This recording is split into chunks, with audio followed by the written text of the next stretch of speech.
Greetings, sailors, and welcome back to World of Warships and a first look at the Yukon, which has very recently released. But of course, we can't really look at this without first acknowledging the tremendous screw-up that Wargaming has made, and it's kind of both their fault and not their fault at the same time.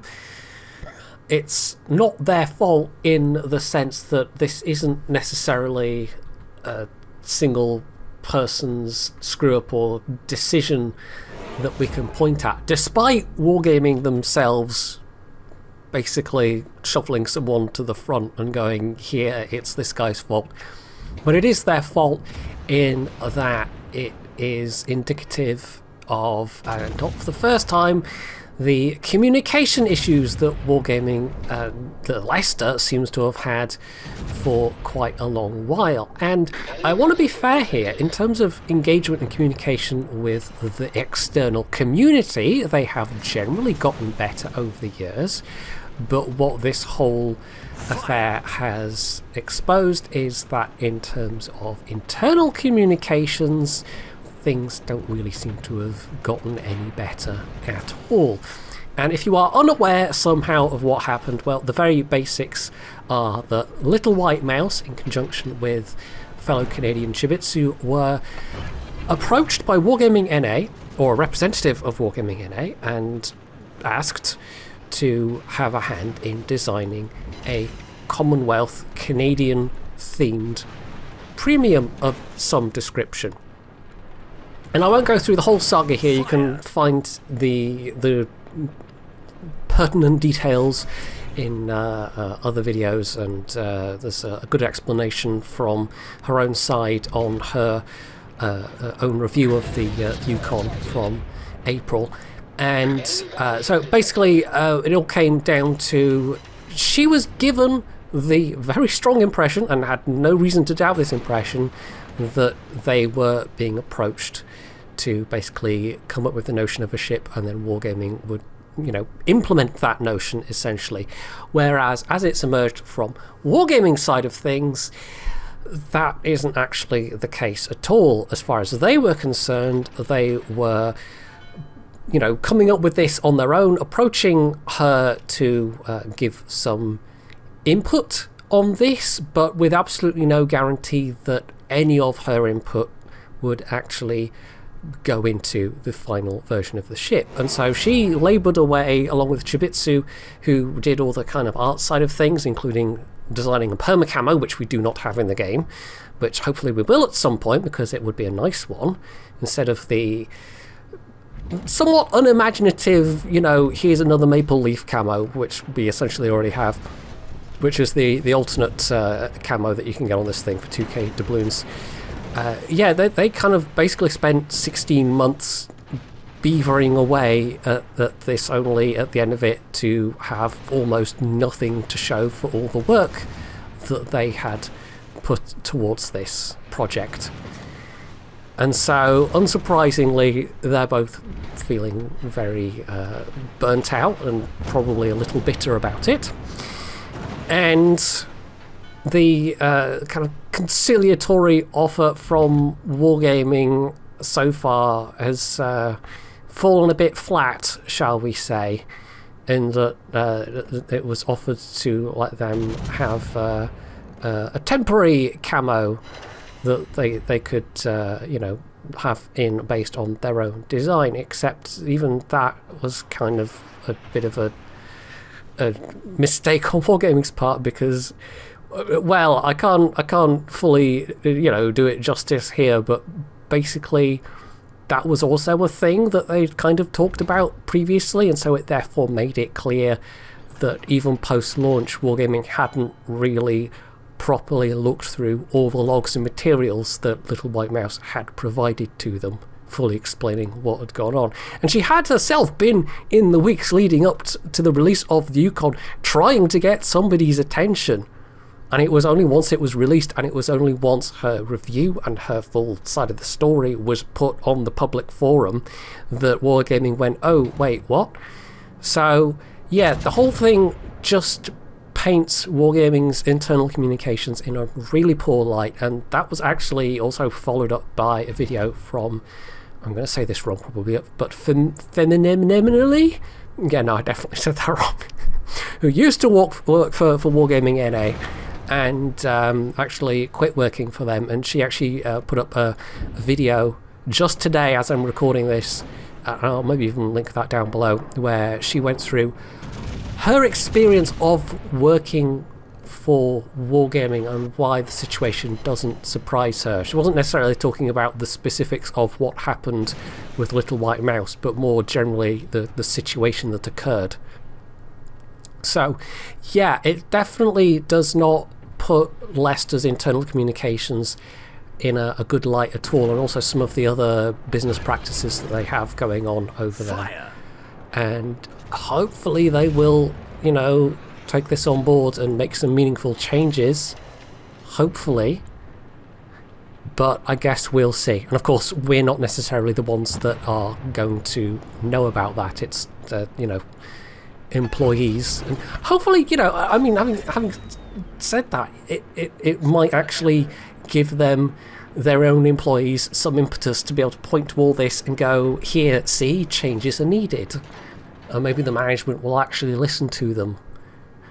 Because from what Fem was saying, you know, it was certainly not the first kind of instance that, you know, issues that she'd had with trying to get things to change. Anyway, so there's a whole bunch of drama, and essentially, although Little White Mouse, you know, had a hand in creating this ship, this is a very far cry from the concept that she had in mind and worked on. So what we have is Tier 7 15-inch gunned battleship with a very, very short range, but also a super heel. It's a bit of an odd one. It's not really one I can recommend to the casual player. It's certainly a bit more challenging to play, partly because of the firepower, partly because of the armor, but mostly because of that range. But it does have some good things going for it as well. It's pretty sneaky for a Tier 7 battleship. It essentially, I can't remember if it's the same stealth value as the Monarch. And bear in mind, Monarch at Tier 8, you know, can mount concealment module. I think it's the same stealth value or close to it as the Monarch with concealment.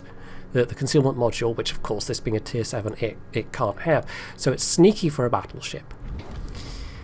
And it kind of needs to be sneaky because that range is quite bad. It actually ranks among the worst battleships from Tier 5 and above in terms of its range. It does get a spotter at least, which is useful, but it basically forces this ship into a bit more of a sneaky role. And this is actually a bottom tier game, and I have been able to use islands, but I've also not had to face many high tier enemies that can punch through my my bow without you know, too much difficulty, because being a Tier 7 battleship, it can be overmatched by 15-inch guns and above, although at least it can overmatch other Tier 7 battleships too.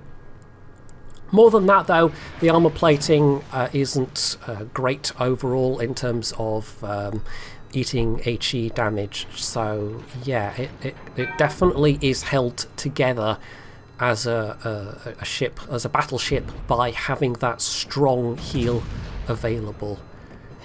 Because the firepower, it's not superb, it's not terrible.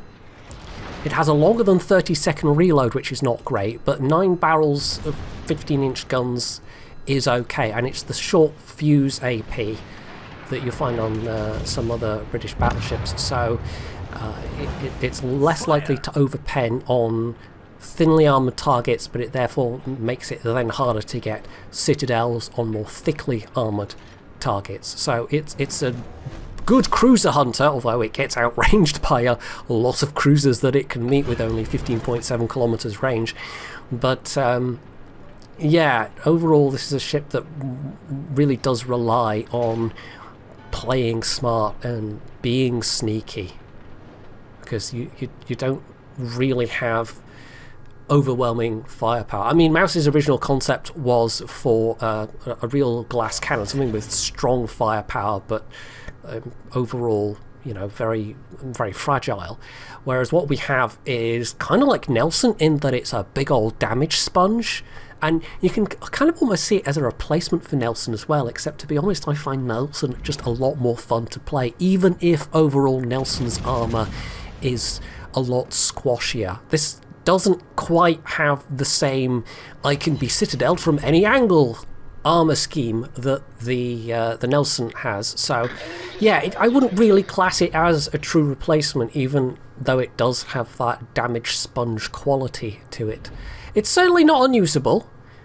I have certainly played worse battleships, even worse premium battleships, and it's a lot more interesting to me than, say, something like the California or the Poltava. And certainly 15-inch guns at this tier is a useful feature to have. But yeah, I think just the rather high skill ceiling needed to get the best out of this ship overall, coupled with its somewhat troubled beginnings, it's sort of hard to recommend this one. And you also might be wondering, by the way, and this is a bit of a tangent, and this game is almost over at this point, but yeah, you might be wondering why everyone is coming down so firmly on the side of Little White Mouse, and we kind of touched on this and doing the community contributor podcast yesterday, which will probably be going up on my channel after this video. But yeah, Little White Mouse is someone that works really, really hard for, basically no rewards. She does a lot of work to get her reviews done. She actually corrects wargaming a lot of times. She picks up stuff like sometimes values that somehow have made it through testing incorrectly, like ship lengths, turning radius numbers is one that she particularly picks up on quite often. And she works really hard, and she's really good at what she does. And so to see someone who is just such a... I think most of the CCs would agree that she is one of the nicest, hardest working people in the entire CC program. And to see her experience this kind of disappointment at the hands of Leicester, it's no wonder that we're all very firmly on Team Little White Mouse in this particular debacle. Anyway, I'm about to meet my hands at the end of this Mogador. It's all in the hands of RNG. There's nothing special about the accuracy of these guns, but the fact that you do get to, or that you do have to fire them at closer ranges means that they kind of feel a bit better than they really are. But it doesn't matter. That Mogador just yellowed me because there was basically nothing left to play for, and it got them their Kraken, so they might as well have gone for it. I did manage to get my spotter up just in the nick of time, though, so my allies were able to finish them off, and that wasn't really any more drawn out than it needed to be. So 135k, nothing spectacular, but for being bottom tier in a rather comparatively squishy tier 7 battleship with a bad range, I think that was a pretty decent result. But it also kind of shows the strengths and weaknesses of this. It's not particularly well armoured. It can take big chunks of damage from quite a few angles. Not as badly as Nelson, as I've pointed out, but that factor is certainly there. And the firepower and the range are certainly nothing to write home about, and in some cases actively can kind of hold you back. So overall, yeah, I do find it a bit hard to recommend, especially games where there are carriers which can completely negate your stealth properties. It's the lack of range then becomes a serious problem. So yeah, it's a really hard one to recommend as a fun ship, but some people might look at it and enjoy the challenge. let's say. It's certainly a ship that you might pick up when you don't just want something that's going to be, you know, easy and brain dead to play. Which, it's not necessarily a bad thing to have in a premium.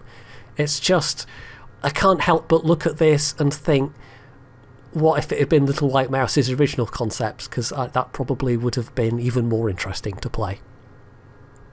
Anyway, that is my first impression of the Yukon. Hopefully you have found this video useful, and if you have, you can do all the usual things down underneath it, and of course, as always, stay tuned for more.